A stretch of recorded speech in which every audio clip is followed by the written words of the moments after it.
All right, it is almost game time. We're getting ready to take on the Daily Gopher. Ustreet, the Daily Gopher. Saw Ustreet pop online just a few moments ago. Imagine that Ustreet will be back very shortly, and if not, we'll play a warm-up little bullet game before they pop in. Actually, let's do that right now. Let's get warmed up. Just a warm-up game here. Playing a 1 minute. Get the blood pumping a little bit for a chess game. Let's do this. All right, gotta play quick. Oh, gonna lose tons of material because I'm terrible at bullet. Bullet. Both players get 1 minute on the clock, and the game lasts that long. It's terrible. I'm already down a ton of time. I think I've basically already lost. That's how terrible bullet is.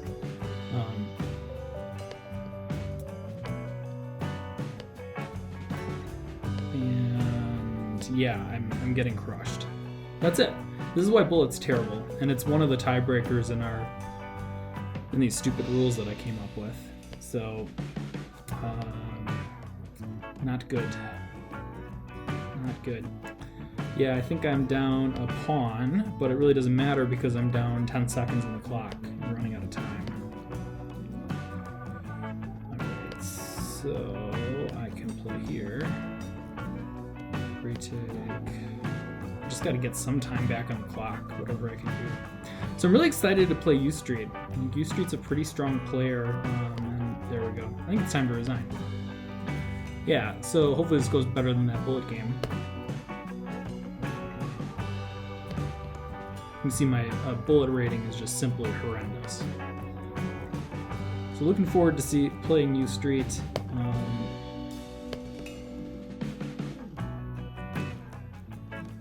I know for sure that Ustreet did not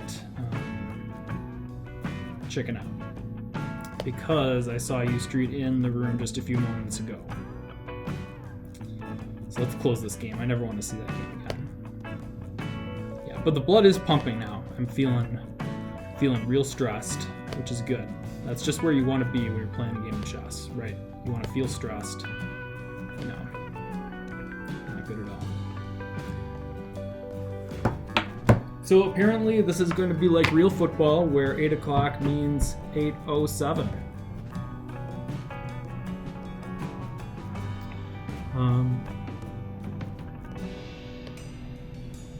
So a little bit of a scouting report on Ustreet. Ustreet's a pretty strong tactical player. From the games that I looked at before, not so structural, if that makes sense. And it looks like we're ready to play. So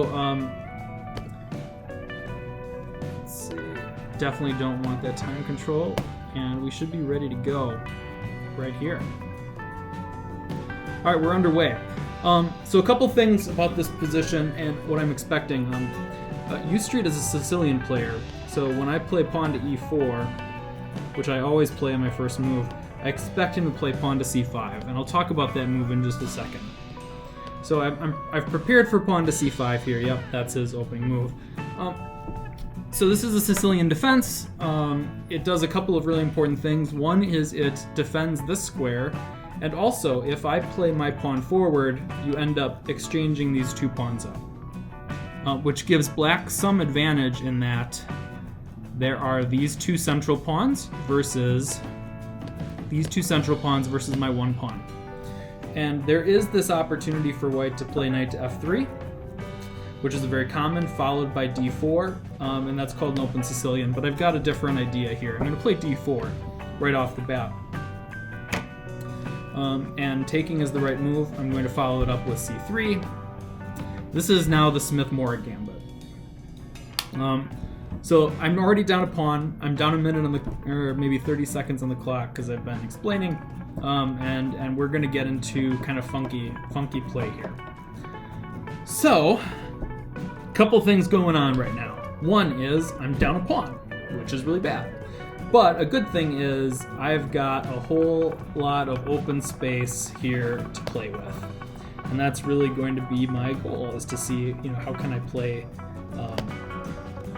this position. I'm not a seasoned Smith-Morra Gambit player, but I really like it in this time control because chess is really about asking your opponent to make mistakes over and over and over and over again.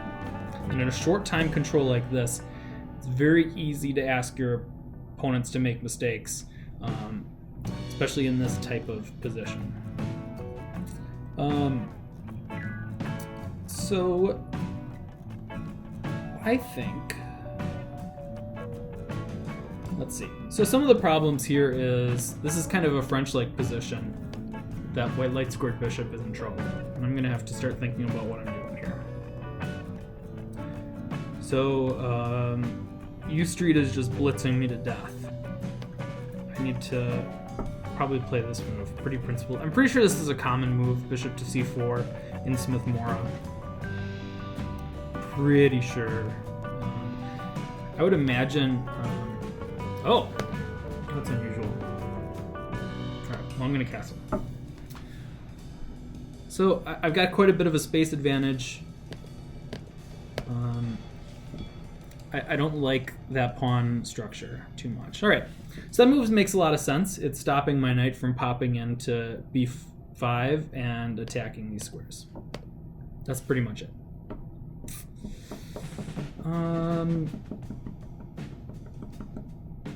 So I really want to wait on my e-pawn advance here, because that's going to be a key move depending on where black places that knight. If the knight's going to go to f6, if it's going to go to e7, that's going to be the big question to answer. And I'm going to play a waiting move here. Bishop to b3. So I like this move for a couple reasons. One is that it makes this b5 move less enticing, I guess. And it also, in the long run, could open up the c file for my rook, because I'm hoping to move my rook to c1 and play some long pressure here. All right.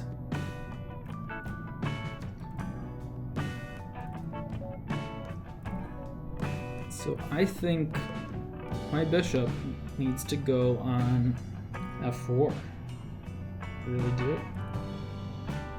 I mean, what else is going to happen here?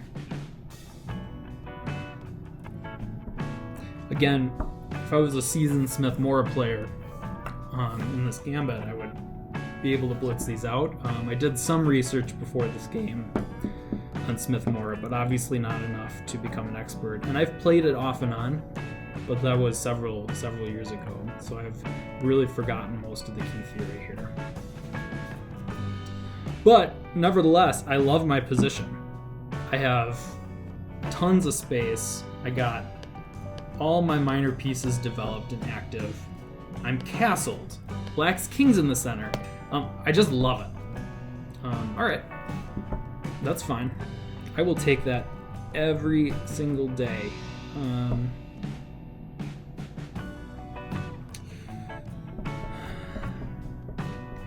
I don't even know why I said that. So this does fix black's pawn structure and leave some space behind here. So I think I just need to play back. It's a principled move. And now it's going to be up to black. See how we're gonna play this.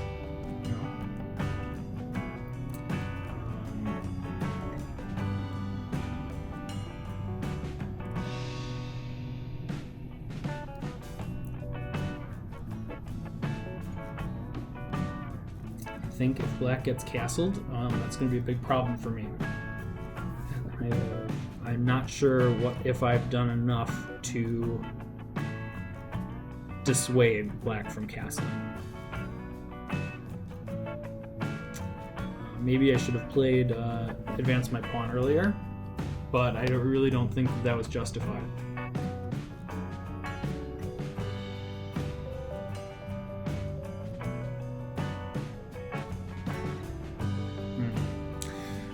Alright, so white's having a pretty good long think here. It's kind of what I was expecting. So...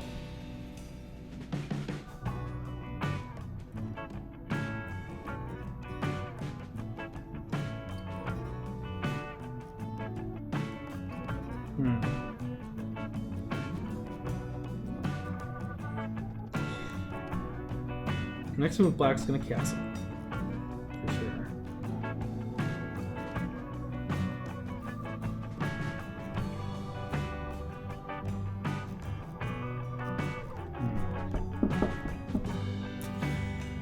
Alright, so some things I'm thinking about is where am I going to make my money in this position? How's this all gonna work out?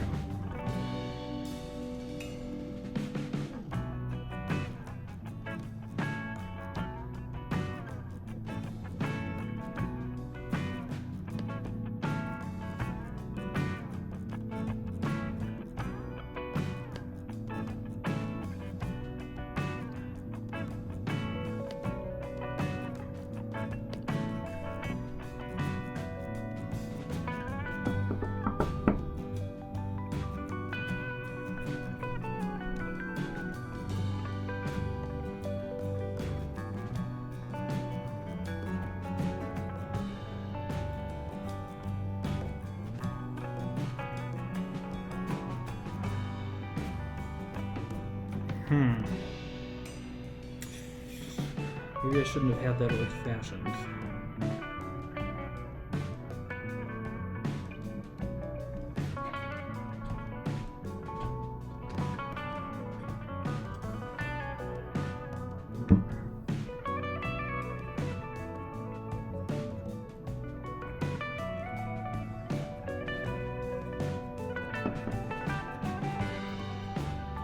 So I think I can't think about this anymore. I gotta play rook c1.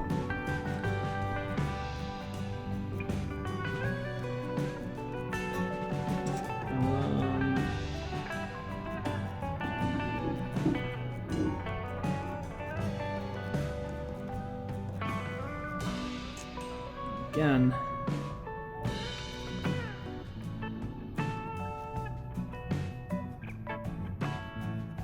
Yeah, I'm running into issues here.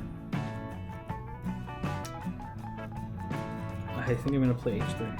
I really don't like this idea of bishop g4. I know that's typically not a big threat in Smith-Morra, but I feel like right now, given how undesirably this has played out, given that black has been able to castle,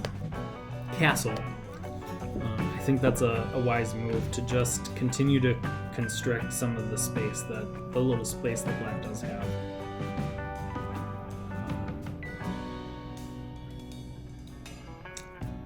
Just not loving this position right now. So I normally play a version of the Grand Prix attack against the Sicilian. Mostly because I've hated memorizing lines in the Sicilian. I've tried to learn some of the open Sicilian. And I've always been able to get most of it down, but there's always a part of it that has always been able to slip my memory. When you're playing a Sicilian player, they know those positions so well.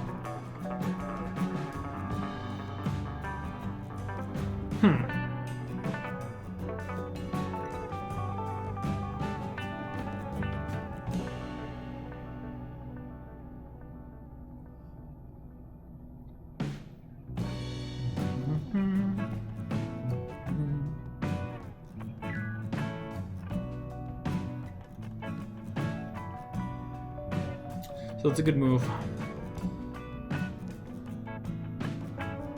And, protects there, allows the rook to come in. Solid move.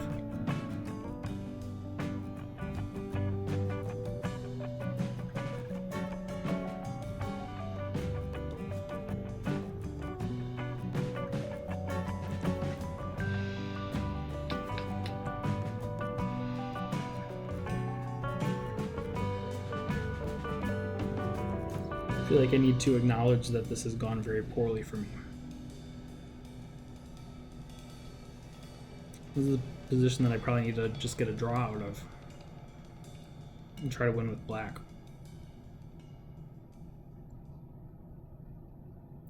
So I'm gonna play rookie 1 and just see where, you know, where black's pieces are going. But I honestly don't have a strong plan right now.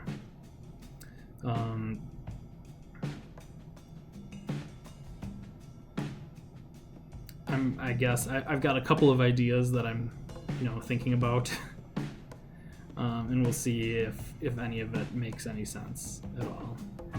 Okay. All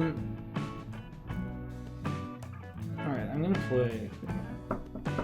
So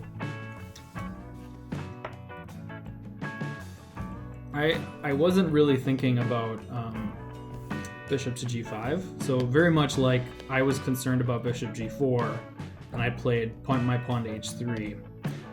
Apparently, Ustreet was concerned about this too and wanted to cover that square, but I'm not. I think that was. I'm not convinced about that move, though. Am I a genius chess player? Absolutely not. So, me being convinced about a move or not does not. No one cares, really.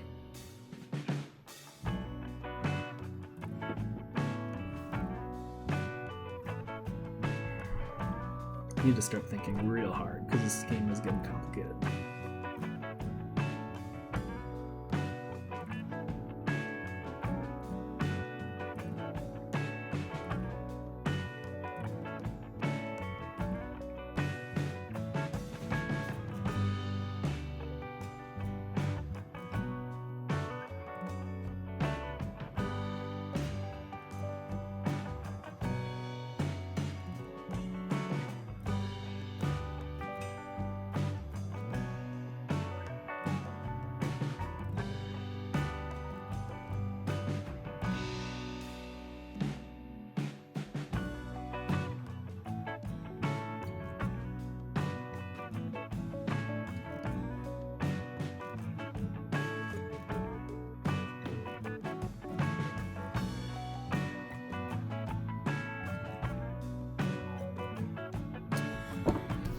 Huh.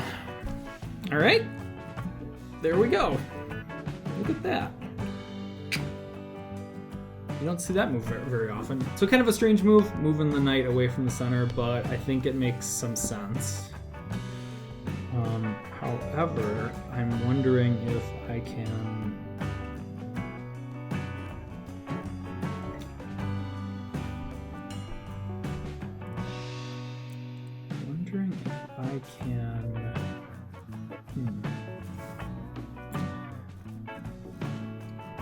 So one thing, Josh,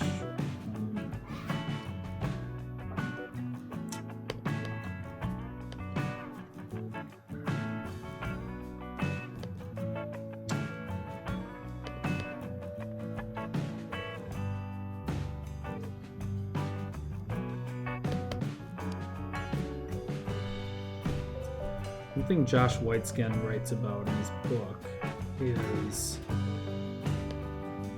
the space left behind. I think this is the time to start thinking about what space was left behind with that move, and particularly how it leaves these two squares underdefended.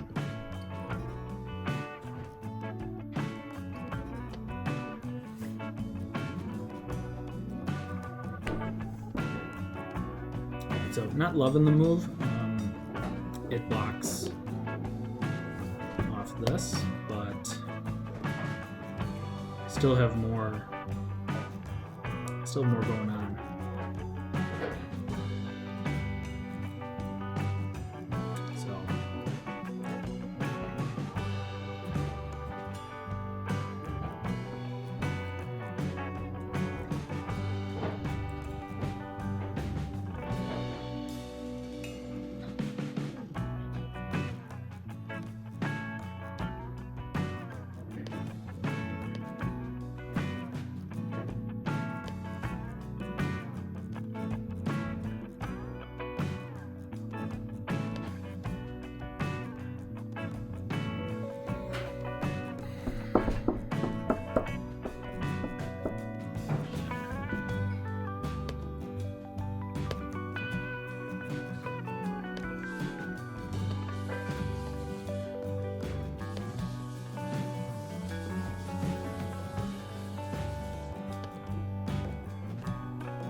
So I've gained quite a bit back on the clock. I'm only down about 1 minute now. So that is good to see.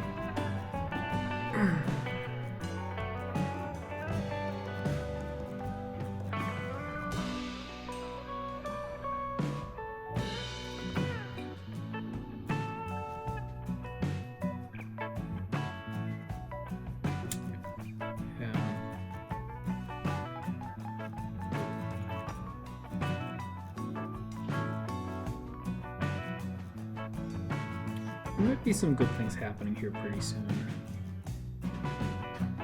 There might be. Alright, I'm liking this position more and more the more that I look at it.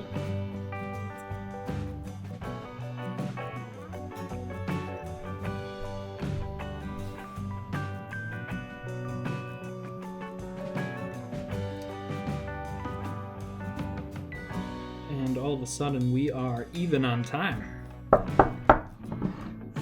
All right. So I feel like I can't fully describe this position. Except once again, it's a space issue. Like, yeah, I'm down a pawn, but I've got an extra space, particularly right now, this rook able to come in. And particularly, there's a lot of these holes.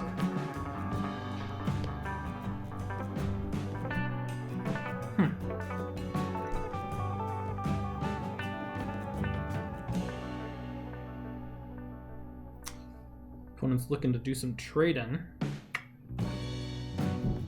Which makes sense. It's a bad bishop. Okay. I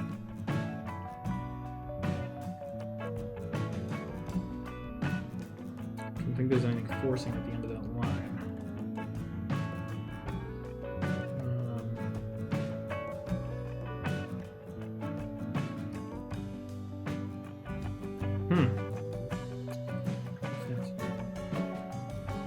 No, I'm done on time again.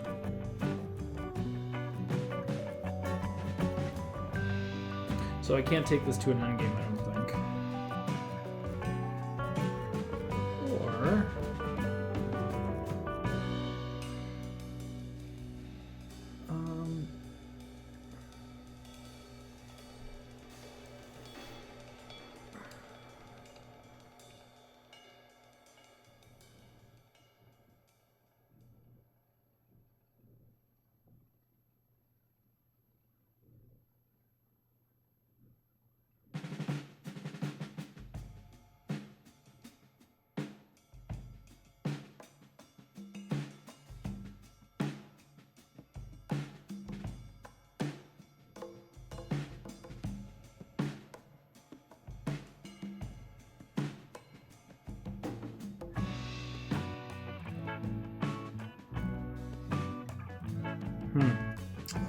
Alright, I think I've got an idea.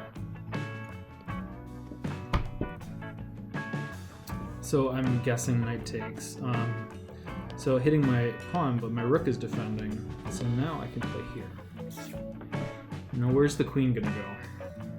Another big question.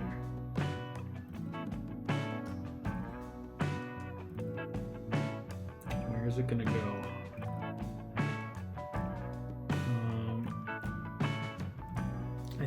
I think this maneuver with the knight just left black's pieces a little under-coordinated.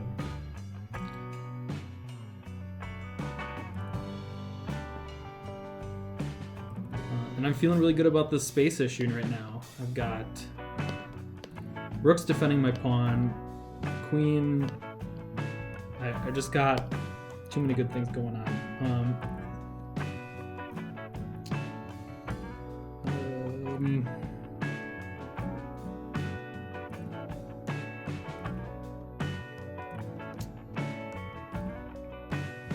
A good chance that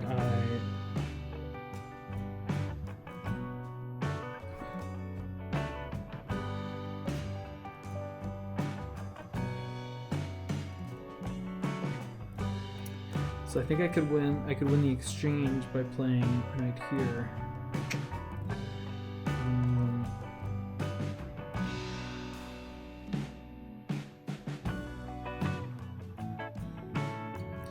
I'm gonna play here. I think this is the right move. I really do. I feel it. I feel it in my bones. My chest bones.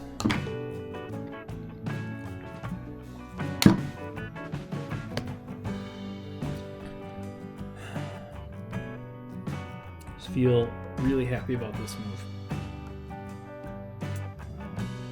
He puts a little pressure on Ustreet, figure out where the queen's gonna go.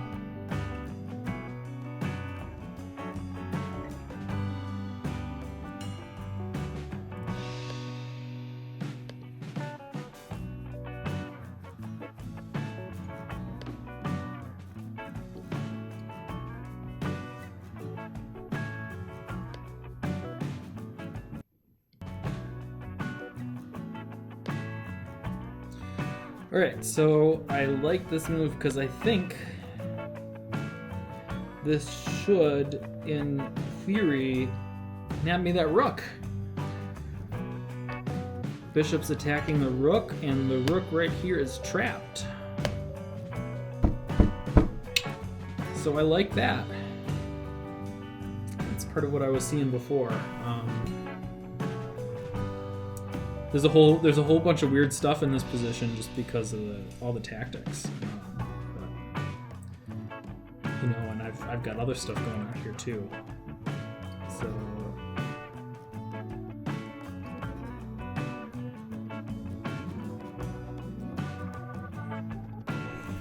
yeah. Oof. That was really tense for a while. For those not keeping note, we are now equal material. And I still maintain my space advantage, and I've got pretty good piece activity. So, kind of like the Smith-Morra Gambit thing. It was extraordinarily stressful. I like my Grand Prix attacks. Those are nice and calm, and you just get to play a game without being stressed out too much. You don't play against a Sicilian to not be stressed, though, right? You don't play chess to be bored. We play chess because we want action. We want excitement.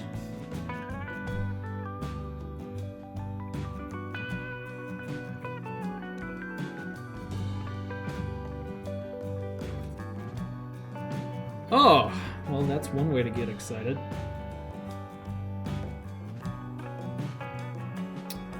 Oh, brother. All right, so I cannot take this lest I lose lose my queen, because if the knight goes here, then it forks my king and my queen, and I lose my queen. So, good move, bravo, bravissimo. I'm a fan of that move. I think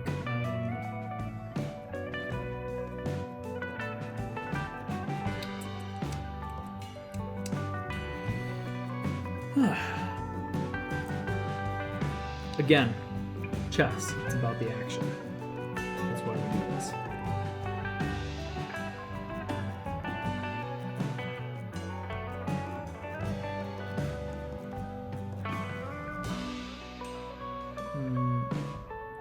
So I'm wondering about how fancy I can get here. I'm thinking I shouldn't get all that fancy.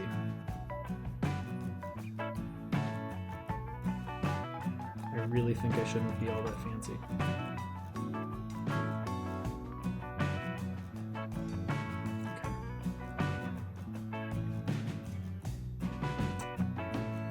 I mean, my opponent's running out of pieces. If that means anything.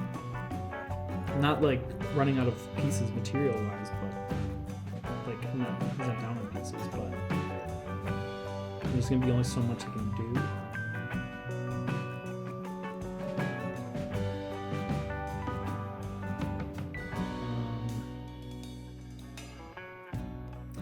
Huh.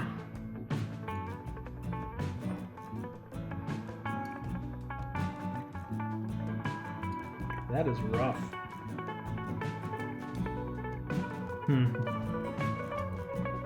So again, like I've got this weak square here, this f3 square. So is there a way for me to both defend that and also like make another threat? I don't know. Except I've got an idea here. That might be interesting, although... What should we do? Should we make it spicy? You know what, we didn't play Smith or Gambit to play dull chess. Make it spicy. That's right. So, okay, this move is probably freaking terrible. Opens up this diagonal for my queen to be attacked, but I've got some ideas behind it. So, I've got some ideas. And I saw someone else from the Daily Gopher is in the chat room, so I don't know if I should give away my secrets quite yet. Maybe not quite yet.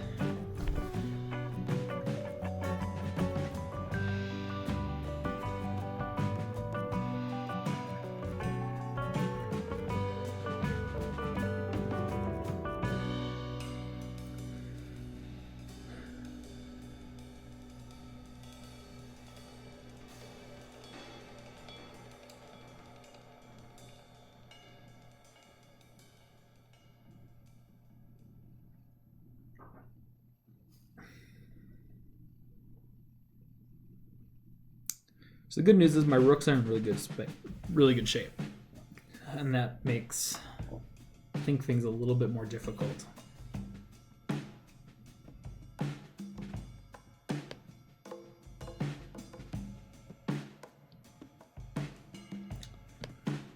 Hey, we got a really good chess game here. It's kind of what I was expecting. This is dynamic. I don't love my position as much as I used to.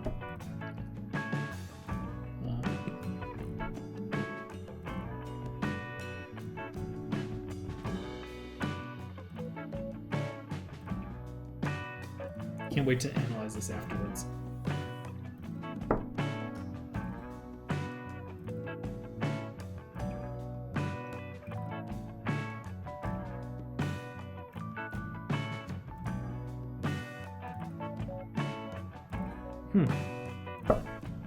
Well,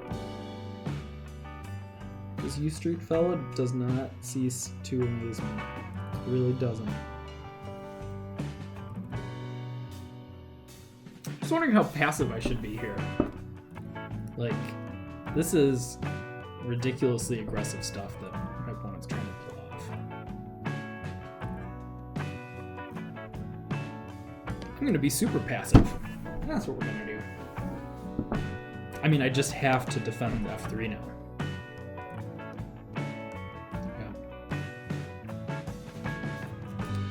Yeah. Yep, and yep.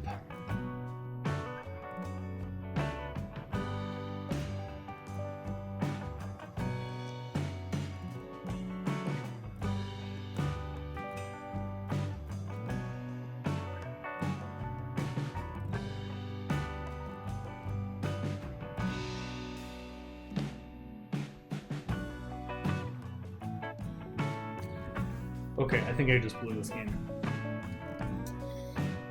Maybe I didn't blow it at all. Maybe I didn't think it was as good as it was. I just totally missed that bishop takes h3 move a while back. Just totally slipped my field of vision.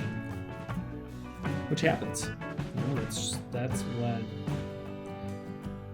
the unfortunate reality of me playing chess, is I'm not that good.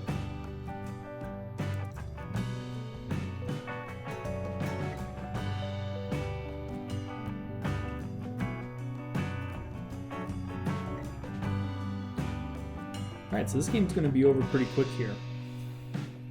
Ustreet's got 3 minutes left. I've got about 2.5.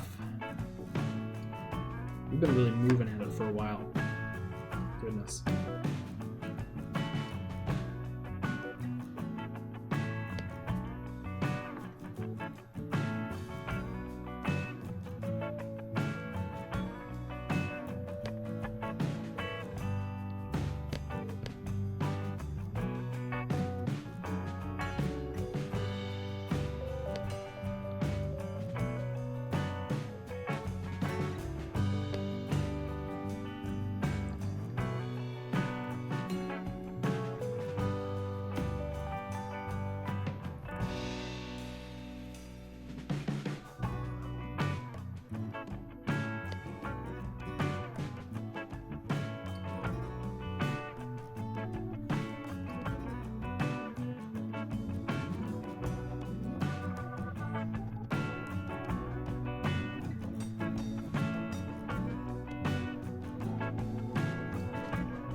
It's not there.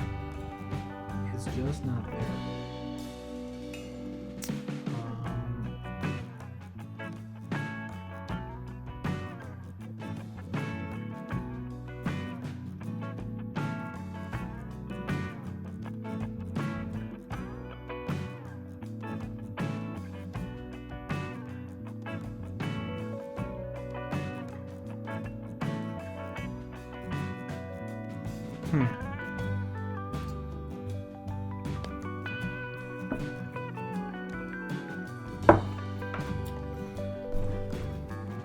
As you saw in my warm-up game, if you were around for that, I'm terrible under these short time controls.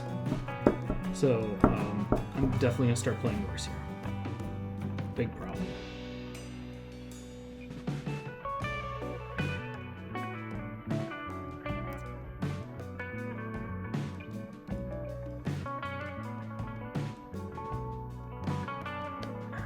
Should I pre-move? Yeah, I'll pre-move takes here.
Oh. Uh-oh. I'm in trouble. Boom. That is gonna be bad. That's gonna be super bad. Unless I can find some way to weasel it. Oh. Alright. If you insist.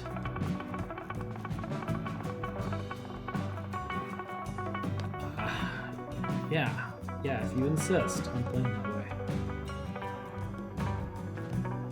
Really glad that my iPhone now says spam risk. Let's see.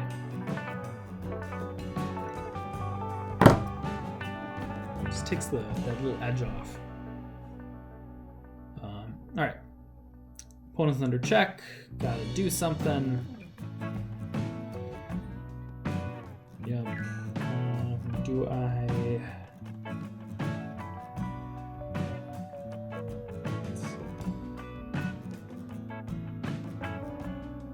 Should I take with the queen or the rook? Queen or the rook, queen or the rook, queen or the rook. I got 40 seconds.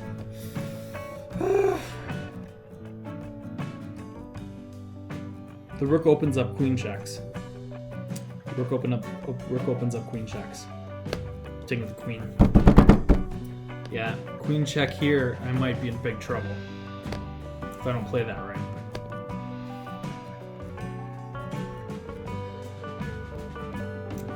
He's got to take with the queen, and I take back with the rook. Otherwise, it would have been checkmate. So,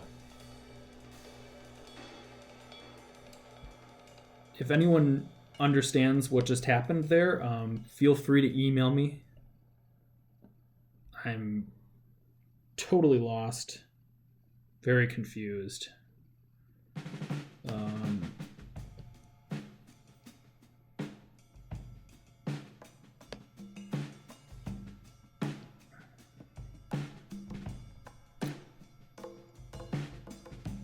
Let's see.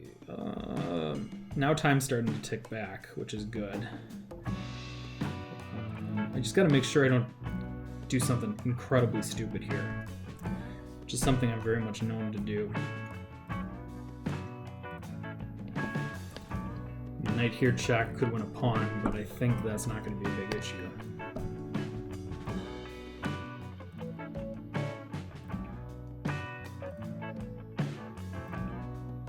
Okay. I'm going to play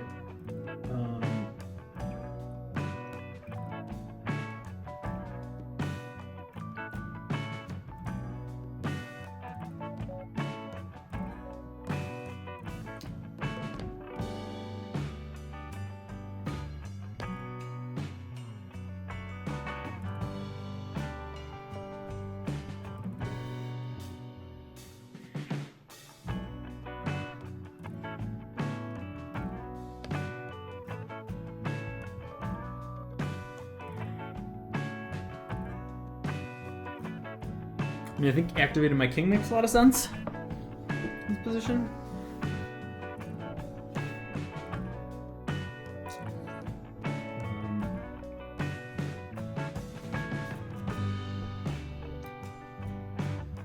So we're gonna let's see what Black does here.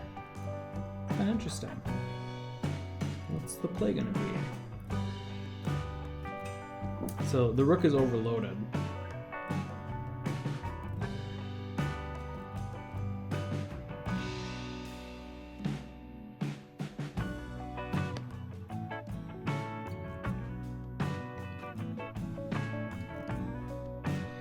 So I gotta be super careful. One of the rules is the knight can only attack the opposite color. So if I just am really careful about it, I should be able to avoid getting losing some material here.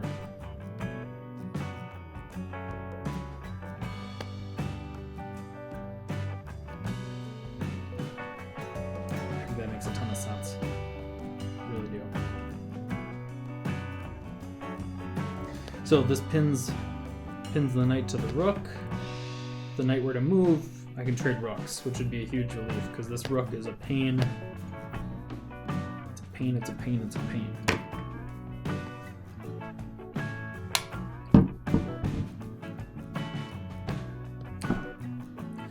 Yeah, let's just do this. Let's take us all the way to the end game.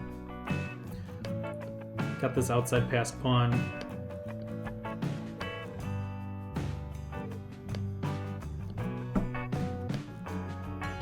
Yeah. So the pawn's gonna get to the end of the board, turn into a queen. Yeah. Whew.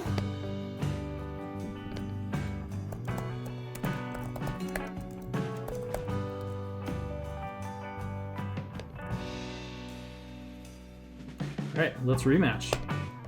Let's bring it back. Ustreet's a good sport, says good game.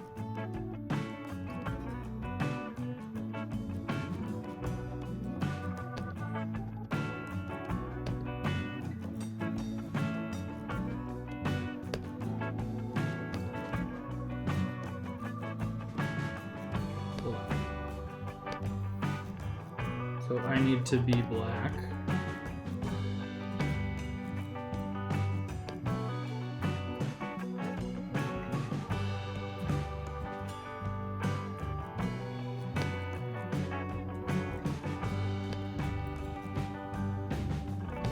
I'm really struggling with this. There we go. There we go. All right. So thanks everyone for sticking around. I'm gonna play my favorite French defense here, and we're gonna go to town. If I can pull off a win, or if we can draw, then I should be. That would be a victory for Bucky's fifth quarter. So I just need to tie. So let me update the scoreboard here. 1-0. Man, a hard fought 1-0. Goodness gracious,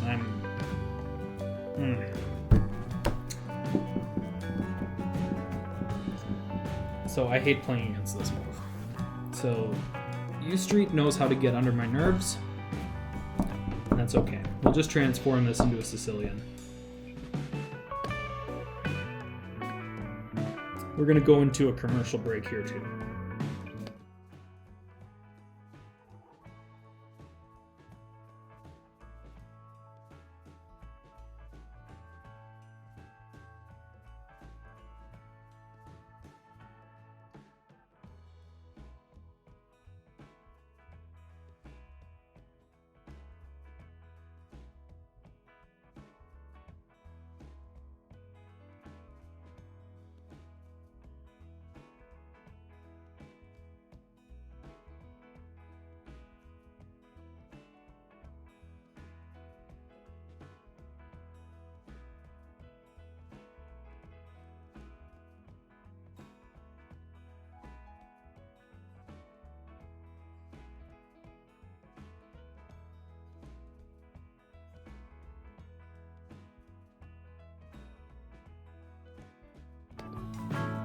And we're back.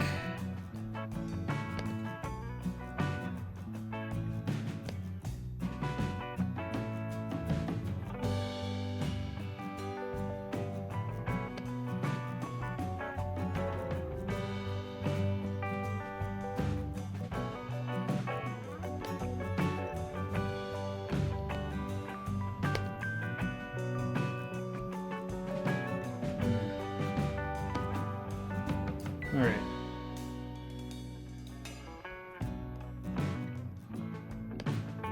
So I really strongly dislike playing these positions. All right, so what's happening here? White is saying, I want all the light-colored squares. That's it. And it's really annoying, because when I play the French defense, I'm saying, I want all the light-colored squares. So we have a bit of a fundamental disagreement on how chess should be played, and that we both are playing it in the exact same way, which is really frustrating. So this c3 move opens up here. Dun, dun, dun.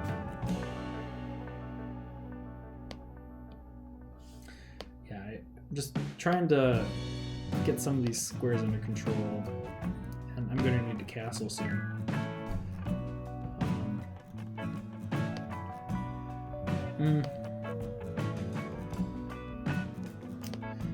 Let's see.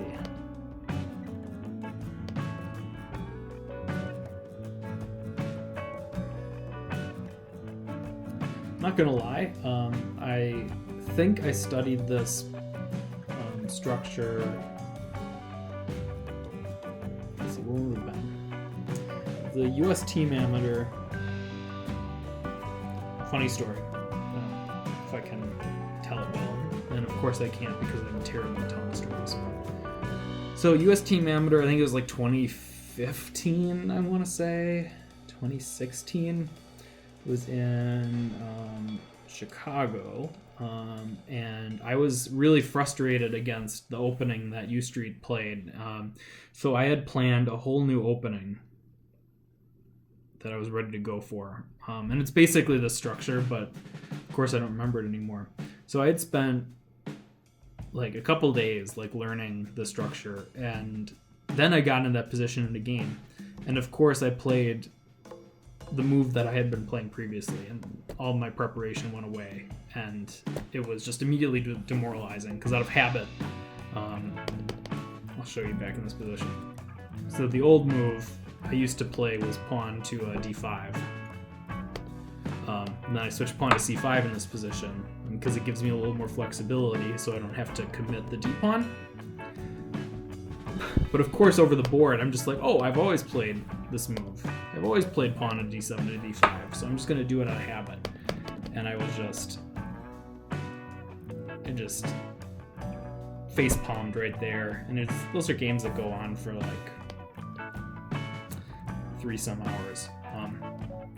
So I think White's system here, I forget what it's called, King's Indian something, King's Indian attack, King's Indian defense, basically just ignores all the moves Black's playing and just does whatever. Just does the same thing over and over again. So it's just an infuriating opening system to play against because it's just so solid. Good news is I don't have to play for a win. A draw gets me the match. Some things to keep in mind. This knight and this bishop are kind of loose. They're not defended. So there's some issues that could come into play on this that diagonal.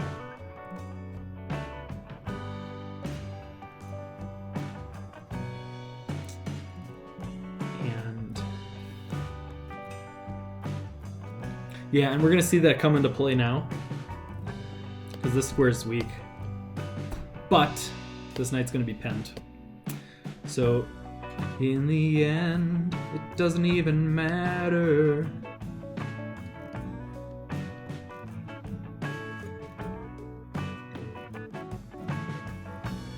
Okay. I just got schooled so bad.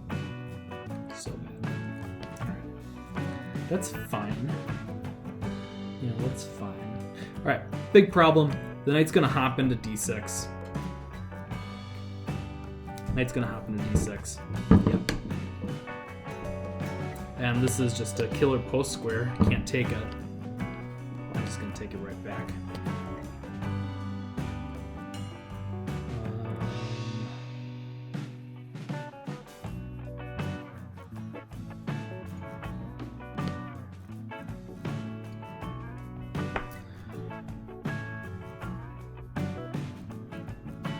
The question is, how long can it stay there in reality? It's like, I mean, so on one hand, like, this knight is beautiful, but also the knight has taken a hell of a journey to get from b1 all the way out here. Like, that's just a lot of moving for one piece, especially when a couple of them aren't already developed.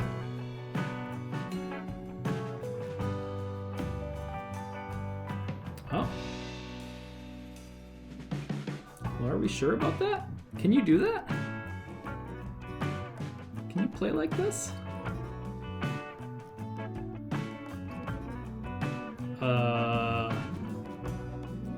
Can you do this? So, this pawn is defending the knight. I'm wondering, can I just take it?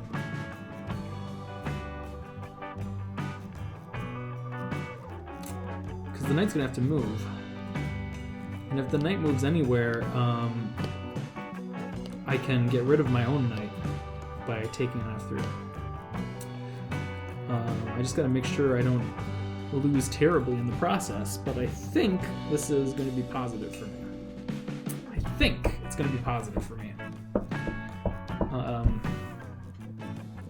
And I have no idea. Yeah. So first, I'm going to play there. So this is with check. So since the king's in check, basically white has to take the piece. And is probably gonna play queen takes here. Oh my gosh.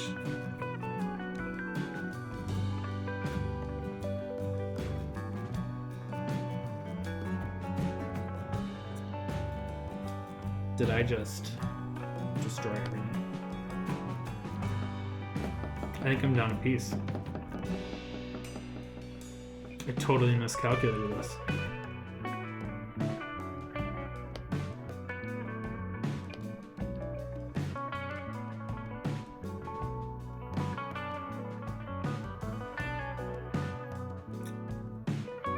Oh, that is what we would call bad. Really bad. Oh, brother.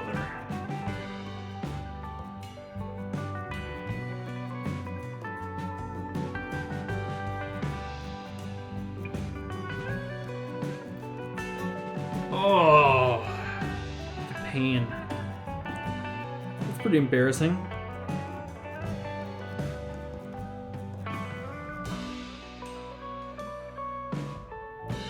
That is pretty embarrassing. Now, can the knight go anywhere? So there might be a way out of this, folks. There might be a miraculous way to save everything.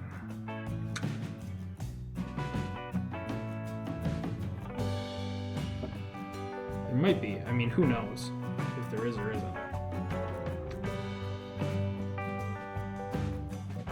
I think there is. So I think the idea is I need to block this diagonal. So either way, I've pretty much have to play here.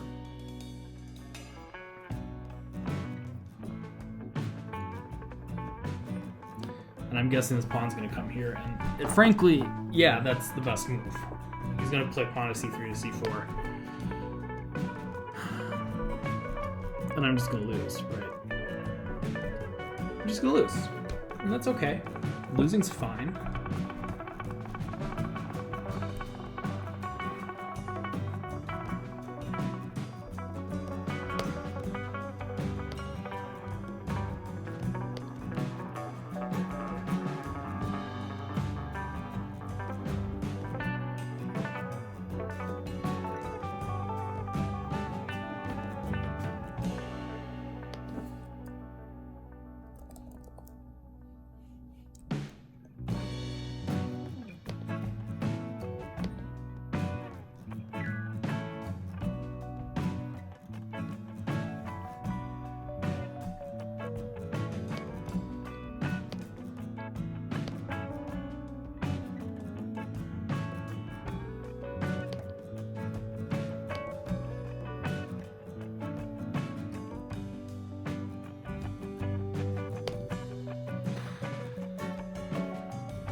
Yeah, so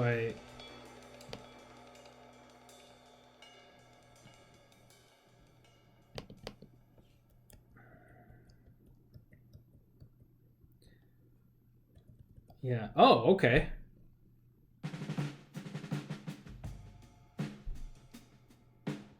Whoa, all right. I hope that wasn't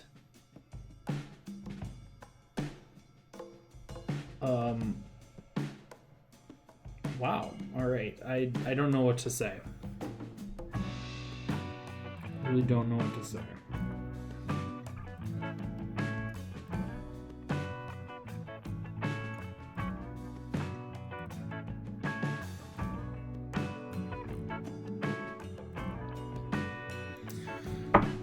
I thought for sure this previous move was going to be here and just ask me where my rook's going to go. I thought for sure. Maybe I'm missing something in there, but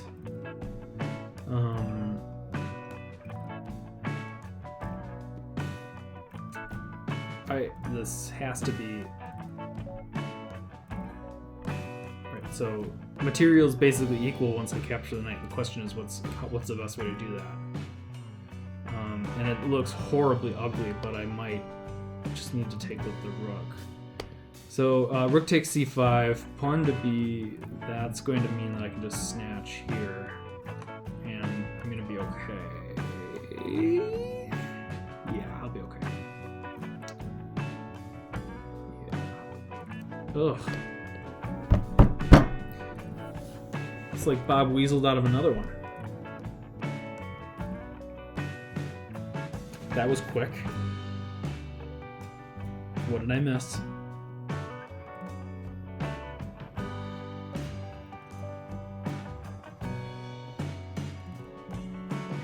Can I just push my pawn forward and ask the bishop where it's gonna go?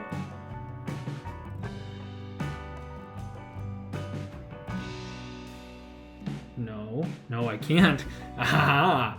That's sneaky. I can't do that.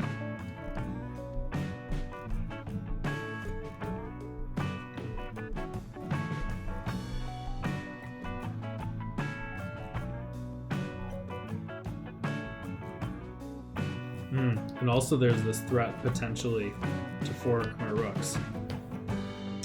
That could be a problem. So if I move my queen back here, I gotta move my queen in a way that both defends the knight and the square. But the second I do that, then the rook's gonna come down, because if I play rook here or queen there, then my rook's gonna, yeah, that's bad.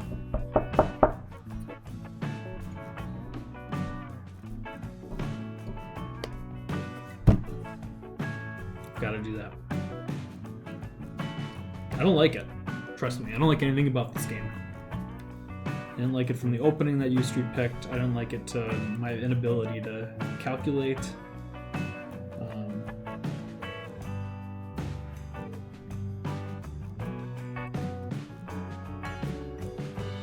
Just don't like it.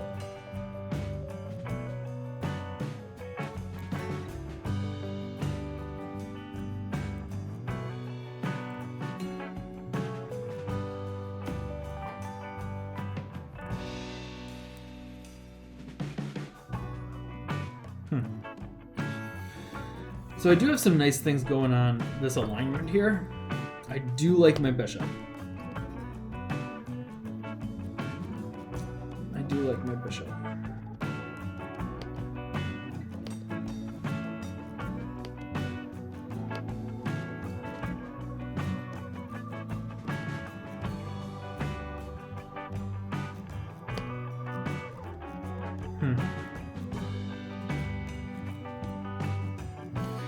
Again, I typically play a lot slower time controls. 15:10 is pretty fast for me. I think Ustreet likes playing a lot more blitz, which I can respect. It's something that I probably just need to practice a bit better at.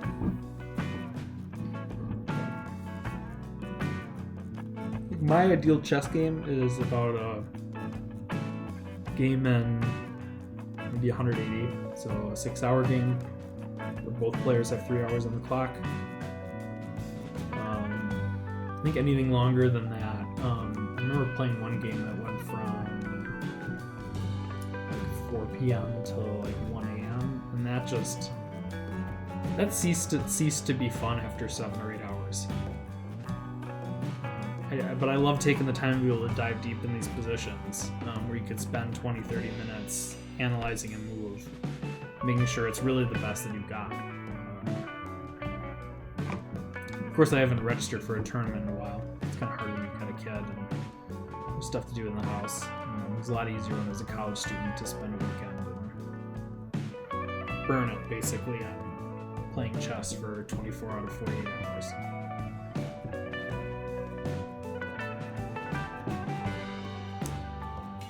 So I'm not sure if e5 surprised Ustreet. I'm wondering if it did, because that bishop to f4 was like that. And now there's a lot of questions. So it's a little unclear.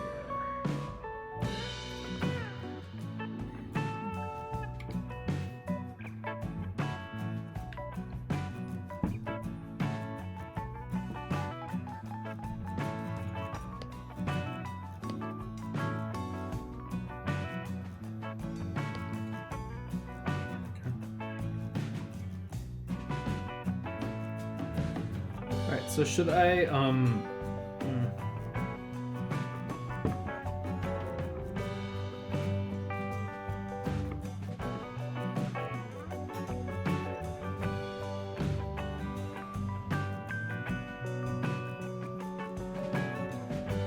So my rook's running out of places to go, right? I'm just, of course, just now seeing this. So if I play rook here, the bishop can pop back. But my own rook can... Oh, I almost mouse slipped there pretty bad. That would have been disastrous. My rook doesn't really have anywhere else to go after that. So those are problems.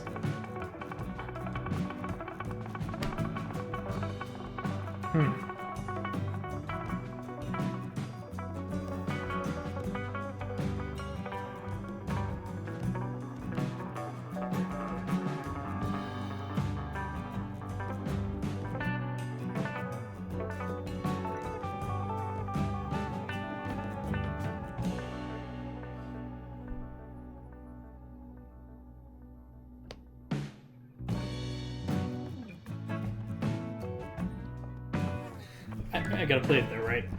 And this is one of the problems that I've always had, is I spend a lot of time thinking about a move that's pretty obvious. Like, if my rook's going to get entrapped, fine, but I need to get it entrapped in a way that at least gets this bishop off that diagonal. Like, I need the bishop to come back here, and we need to do this whole little dance.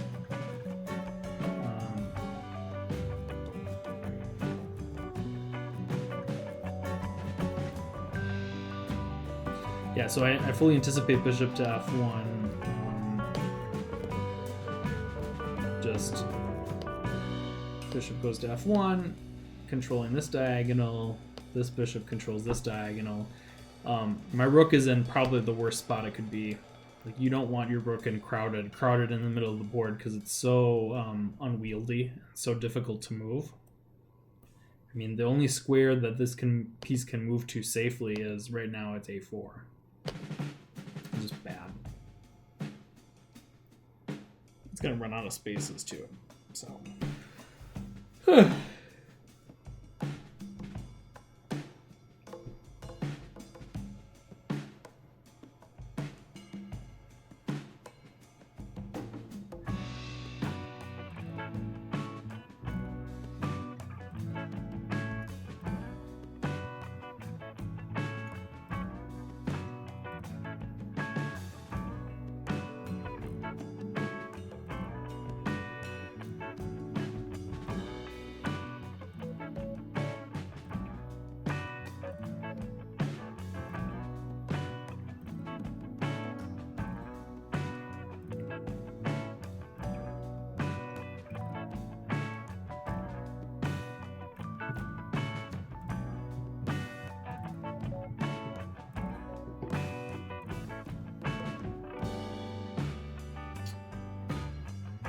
Really? Really, you're gonna do this to me?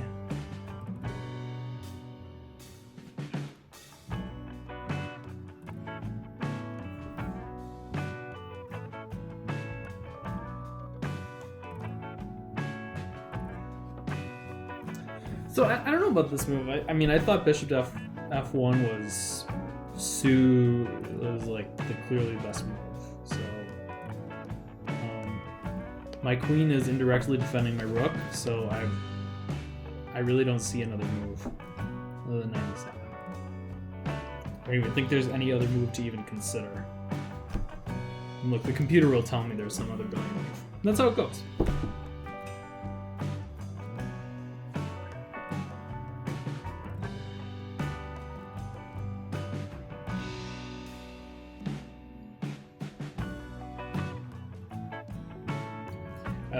So if I'm going to evaluate this position, white has a huge advantage. Primary advantage is a little bit better space. You've got this potential passed pawn here. Sorry, this potential passed pawn. If we go to an endgame, you'd have this 3-on-2. And that 3-on-2 should win. Oh my.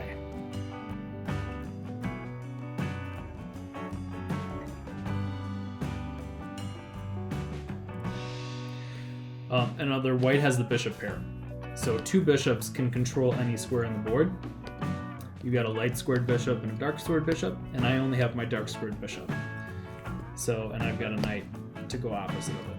So I am a little surprised by this move, because I think it's trading a good piece, which was white's queen, for my not so good piece. And I think it might allow me to untangle myself a little bit here. But I am not entirely sure.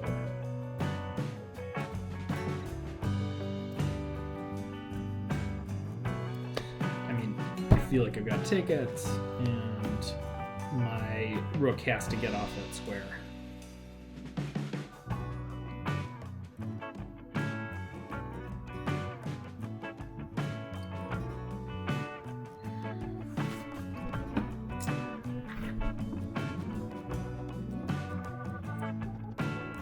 So, continuing my evaluation of the position, I still think white's better. I would 10 times out of 10 play white's position over my position with the black pieces, but I think I have a little bit of wiggle room now. I think if we go a couple moves back, bishop to f1, I mean, it's a hard move to find because you're moving a piece back to its original square. Which is one of the reasons why it took me a while to find it. But it is a forcing move, so it's one that really needs to be considered. But man, Ustreet has just given me everything I can handle.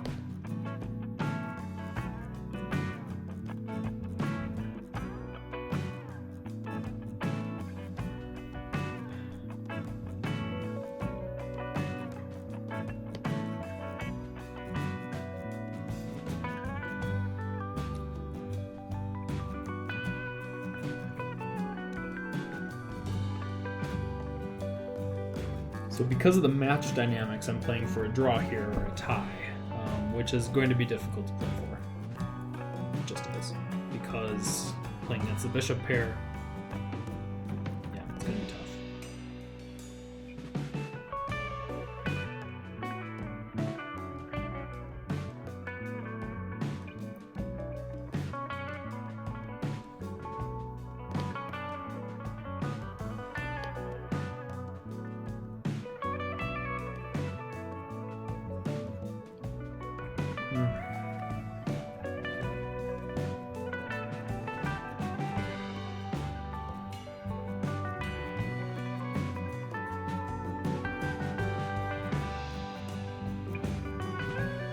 You know, at the beginning, I said that I was concerned about Ustreet's like structural, like, positional play.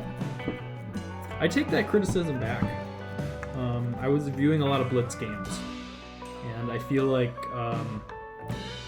Ustreet's been playing very structurally sound.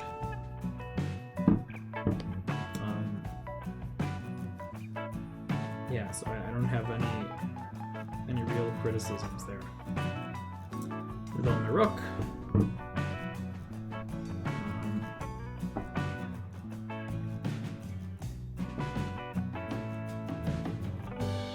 These bishops are I just feel the presence. I feel like they're in my dining room with me, just breathing over my neck. Not practicing social distancing, too. So.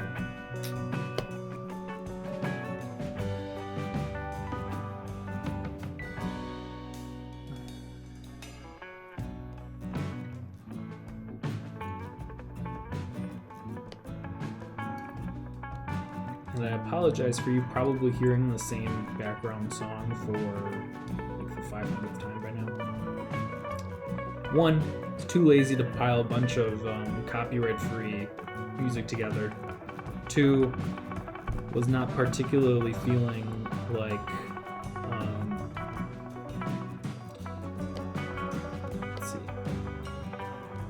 putting anything B5Q branded and using stuff that's got a copyright on it. So like using like pop music or something like that. That's nice to have a little something in the background to just not hear the buzz of my living room. It's not a high quality studio right here. So I want to play pawn here. I'm worried about opening up my king, but I kind of like the idea of setting up a little pawn chain right here. So you know what? We're gonna do it. I'm gonna set up a nice pawn chain here, and basically this might function like two bishops. At least that's what voices in my head tell me. The chess voices in my head.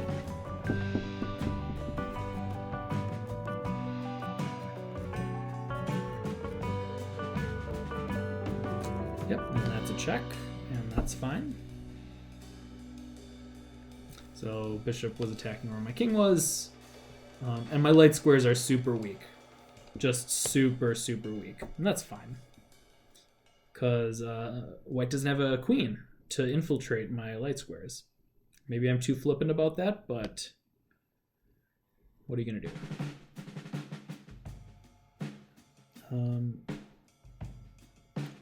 So really my goal right now is to have my pawns try to control light colored squares, use my bishop to control the dark squares, get this thing to an endgame for crying out loud, where there's fewer pieces on the board.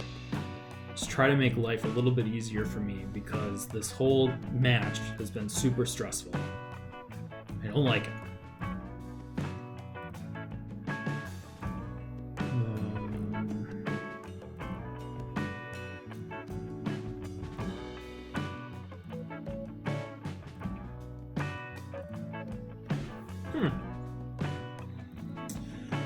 So,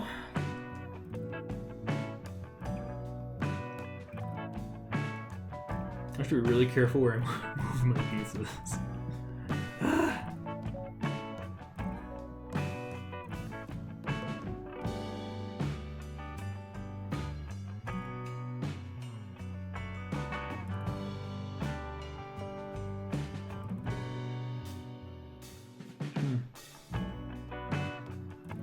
So this is actually surprisingly tricky because I've got so many weaknesses like down here. Like I'm just really worried about this. And I'm also worried like if I move my knight here, the bishop can come pin the knight to the rook. I've just got so many things that so many really annoying things I have to worry about. I just don't like it. Which is a sign of a really good chess player. When you have your opponent saying, I don't like this, I don't like this, I don't like this. Ustreet's pretty good. Ustreet's legit.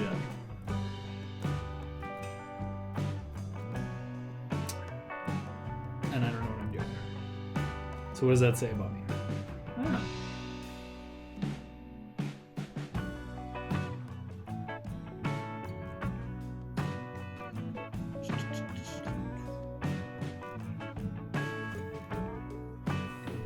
I don't know if I have a plan to make any progress from here.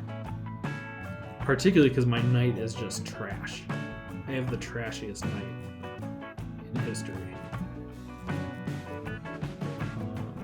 I'm not sure how to get it to where I want it to go. Unless I do something really wonky, but I don't think that journey's going to make it there. Oh.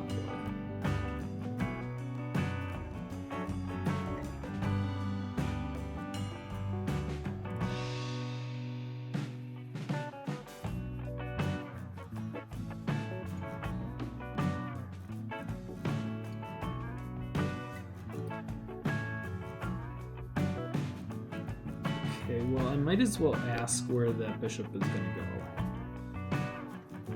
Just a friendly question. Where are you going to go?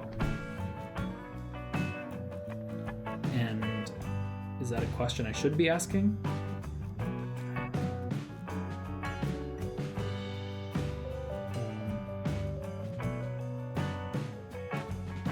So notice that if he tries to pin my knight, because of this king move, I would have been able to check him. So, alright, so now I'm going to play back here.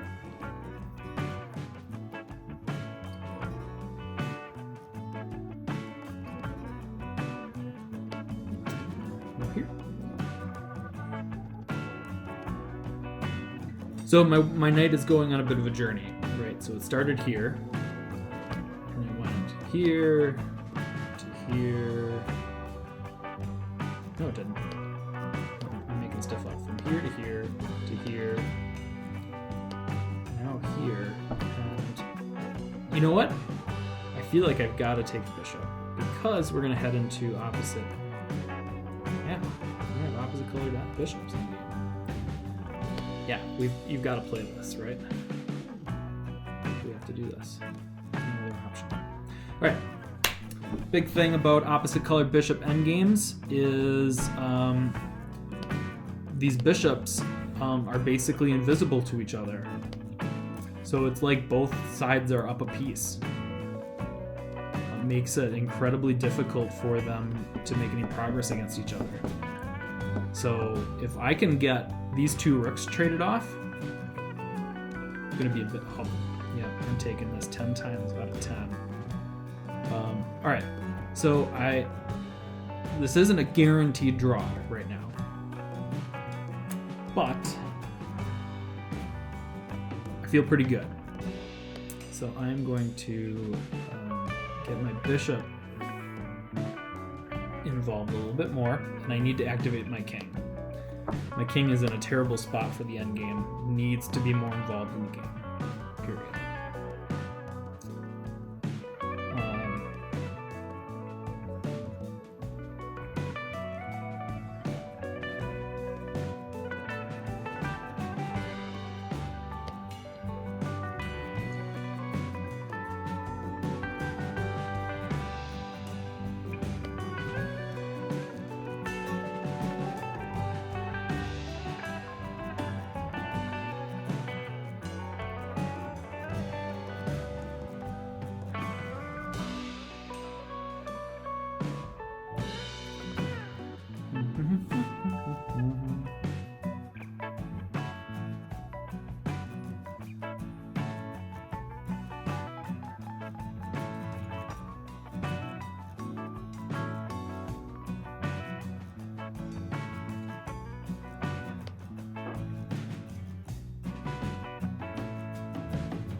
So this game should be pretty well boiling down to a draw here.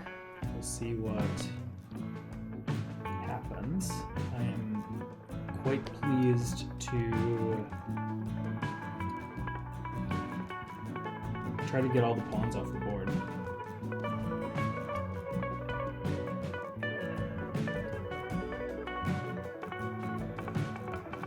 Quite pleased to take all the pawns. So in general, you want your own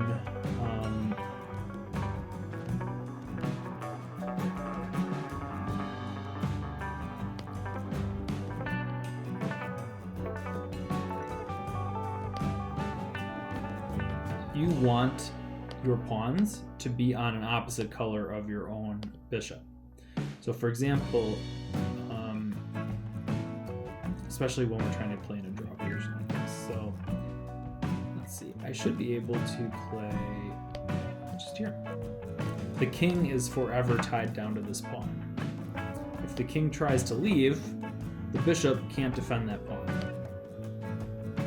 So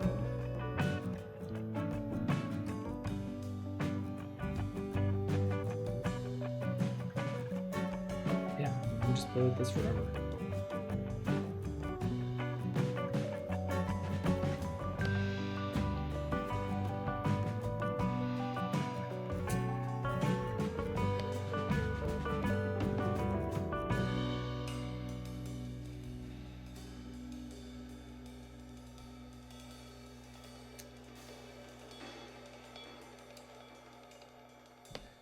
So I'll give him a little check, ask where he's going, pop right back. Yep. And we are at a draw.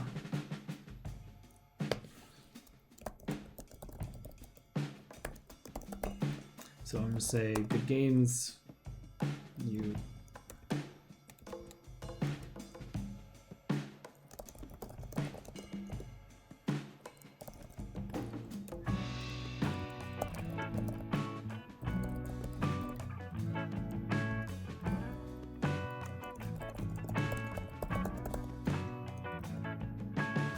All right.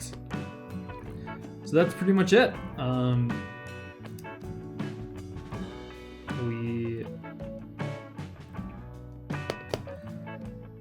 I'll update the scoreboard here quick.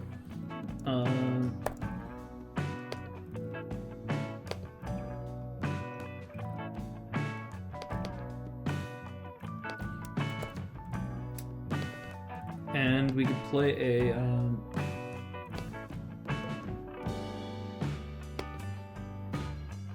yeah, I think I'm about done. About 9:30 bedtime. So thanks everybody for participating and for watching. And hope you all have a good evening.